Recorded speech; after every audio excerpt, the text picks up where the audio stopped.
suitcase up the outdoor stairs and was banging on the door of apartment 201. Janet opened the door. A towel wrapped around her wet hair. "Mrs. Roper, is everything okay?"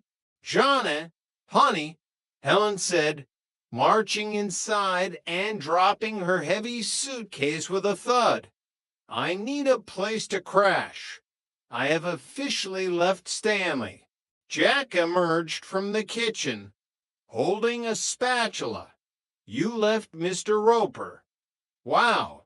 Did he finally figure out how to lock you out?"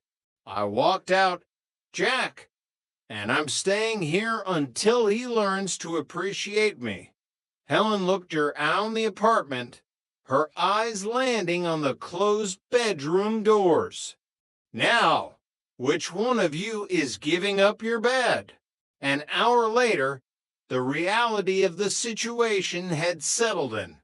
Helen Roper was now their fourth roommate. She had commandeered Jack's room, claiming she needed a masculine energy to balance out the trauma of living with Stanley. Jack was currently dragging a blanket and a lumpy pillow onto the sagging sofa. "I don't understand how I always end up on the couch," Jack grumbled, trying to punch his pillow into a recognizable shape. "I pay rent too.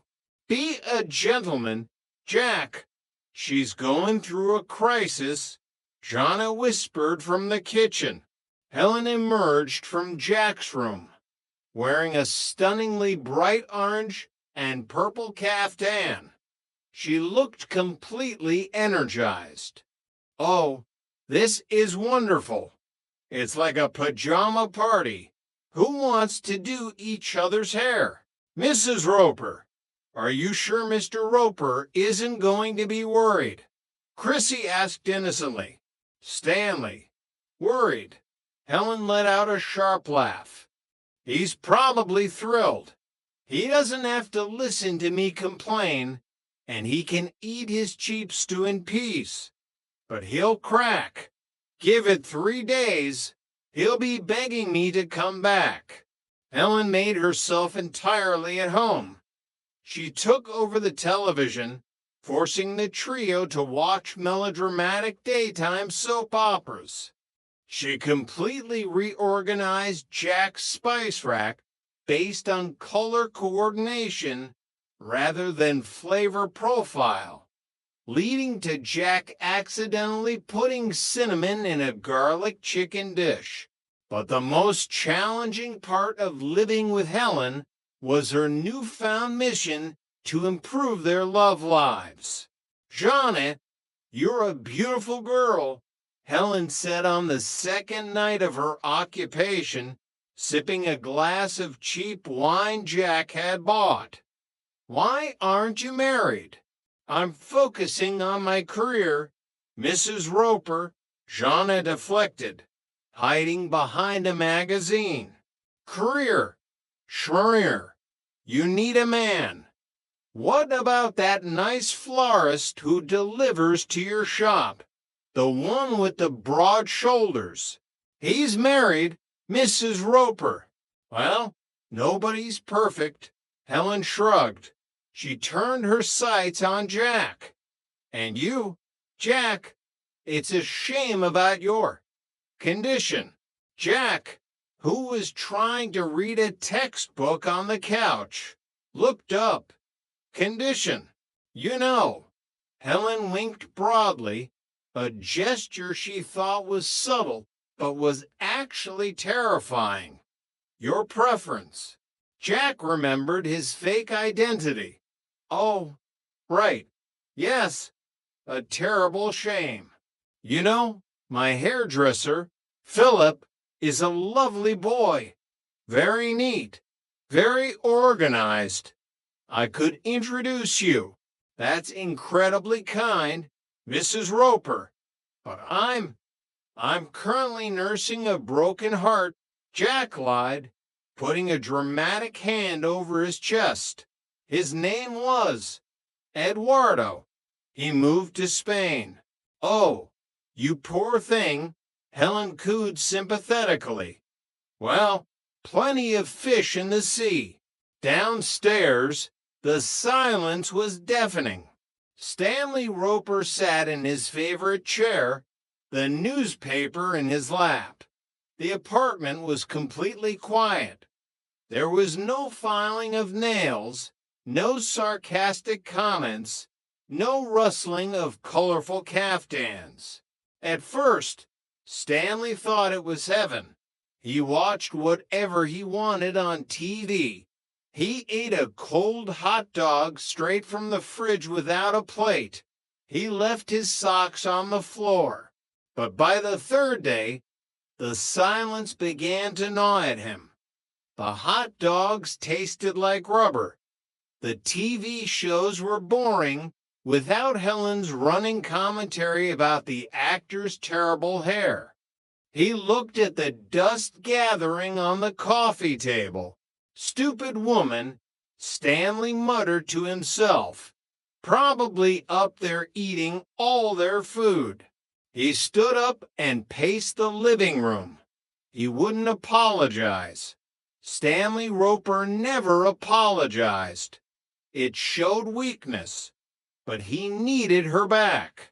He had to figure out a way to get her downstairs without losing face. Chapter 24, The Truce. On the fourth night of Helen's rebellion, Jack was at his breaking point. His back was agonizingly sore from the lumpy sofa, and he had accidentally used cumin instead of powdered sugar on his morning oatmeal thanks to Helen's spice reorganization. We have to get her back downstairs, Jack hissed to Jeanne and Chrissy in the kitchen, making sure Helen, who was engrossed in a game show in the living room, couldn't hear. We can't just kick her out, Jack. She's a woman on the edge, Jeanne reasoned. I'm a man on the edge, Jack whispered aggressively. I haven't slept in 3 days. I had a dream last night that I was being chased by a giant caftan. Before they could formulate a plan, a loud, booming noise shook the floorboards.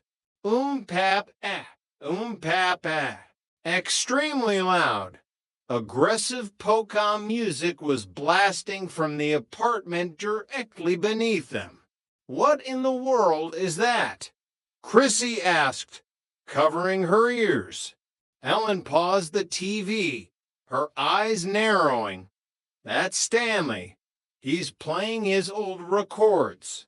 Jack went to the window. Mr. Roper, turn that down. Can't hear you? Stanley's voice yelled back, completely audible despite the music. I'm having a party, having the time of my life. Lots of fun down here. Single life is great. Ellen stood up, her hands on her hips. He thinks he can make me jealous with a polka party. Please, the only person who likes polka less than I do is Stanley. He's trying to show you he doesn't need you, Jeanne deduced correctly. Well, to can play at that game, Helen declared. Jack, put on some disco music. We're having a wild party up here. Mrs. Roper, it's a Thursday night, Jack pleaded. Play the music, Jack, Helen commanded. Reluctantly, Jack turned on the radio and cranked up a Donna Summer track. The bass line thumped against the floor, battling the polka music coming from below in a bizarre, deafening audio war.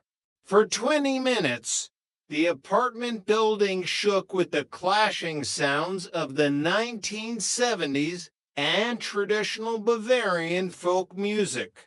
Finally, Jack couldn't take it anymore. He marched over to the radio. clicked it off, and stomped toward the front door. "Where are you going?" Helen asked. "I'm a diplomat. I'm going to negotiate," Jack said, slipping out the door. Jack marched downstairs and banged on Roper's door.